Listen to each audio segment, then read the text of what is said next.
the 2 tablets replaced. Now the Lord said to Moses, "Cut out for yourself 2 stone tablets like the former ones, and I will write on the tablets the words that were on the former tablets which you smashed. So be ready by morning, and come up in the morning to Mount Sinai, and present yourself there to me on the top of the mountain. And no one is to come up with you, nor let anyone be seen anywhere on the mountain. Even the flocks and the herds are not to graze in front of that mountain." So he cut out 2 stone tablets like the former ones, and Moses got up early in the morning and went up to Mount Sinai, as the Lord had commanded him, and he took the 2 stone tablets in his hand. And the Lord descended in the cloud and stood there with him as he called upon the name of the Lord. Then the Lord passed by in front of him and proclaimed, the Lord God, compassionate and merciful, slow to anger, and abounding in faithfulness and truth, who keeps faithfulness for thousands, who forgives wrongdoing, violation of his law, and sin. Yet he will by no means leave the guilty unpunished, inflicting the punishment of fathers on the children and on the grandchildren to the 3rd and 4th generations. And Moses hurried to bow low toward the ground and worship. Then he said, "If in any way I have found favor in your sight, Lord, please may the Lord go along in our midst, even though the people are so obstinate, and pardon our wrongdoing and our sin, and take us as your own possession." The covenant renewed. Then God said, "Behold, I am going to make a covenant. Before all your people I will perform miracles which have not been produced in all the earth nor among any of the nations. And all the people among whom you live will see the working of the Lord, for it is a fearful thing that I am going to perform with you. Be sure to comply with what I am commanding you this day. Behold, I am going to drive out the Amorite from you, and the Canaanite, the Hittite, the Perizzite, the Hivite, and the Jebusite. Be careful that you do not make a covenant with the inhabitants of the land into which you are going, or it will become a snare in your midst. But rather, you are to tear down their altars and smash their memorial stones, and cut down their Asherim. For you shall not worship any other god, because the Lord, whose name is jealous, is a jealous God. Otherwise you might make a covenant with the inhabitants of the land, and they would prostitute themselves with their gods and sacrifice to their gods. And someone might invite you to eat of his sacrifice. And you might take some of his daughters for your sons, and his daughters might prostitute themselves with their gods, and cause your sons also to prostitute themselves with their gods.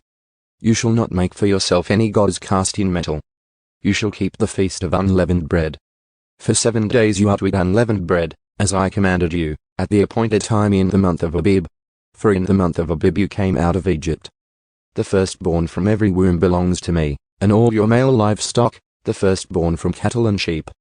You shall redeem with a lamb the firstborn from a donkey, and if you do not redeem it, then you shall break its neck.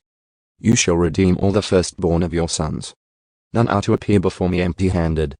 You shall work 6 days, but on the 7th day you shall rest. Even during plowing time and harvest you shall rest. And you shall celebrate the Feast of Weeks, that is, the first fruits of the wheat harvest, and the Feast of Ingathering at the turn of the year.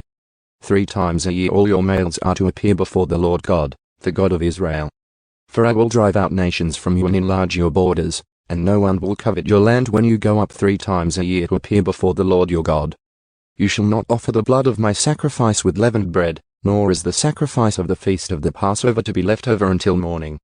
You shall bring the very first of the firstfruits of your soil into the house of the Lord your God. You shall not boil a young goat in its mother's milk.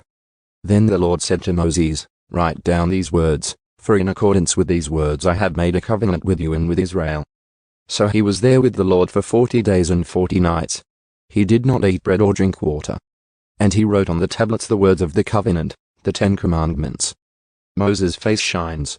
And it came about, when Moses was coming down from Mount Sinai, and the 2 tablets of the testimony were in Moses' hand as he was coming down from the mountain, that Moses did not know that the skin of his face shone, because of his speaking with him.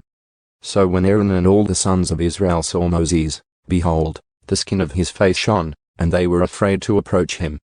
Then Moses called to them, and Aaron and all the rulers in the congregation returned to him. And Moses spoke to them. Afterward all the sons of Israel came near, and he commanded them to do everything that the Lord had spoken to him on Mount Sinai. When Moses had finished speaking with them, he put a veil over his face. But whenever Moses went in before the Lord to speak with him, he would take off the veil until he came out. And whenever he came out and spoke to the sons of Israel what he had been commanded, the sons of Israel would see the face of Moses, that the skin of Moses' face shone. So Moses would put the veil back over his face until he went in to speak with him.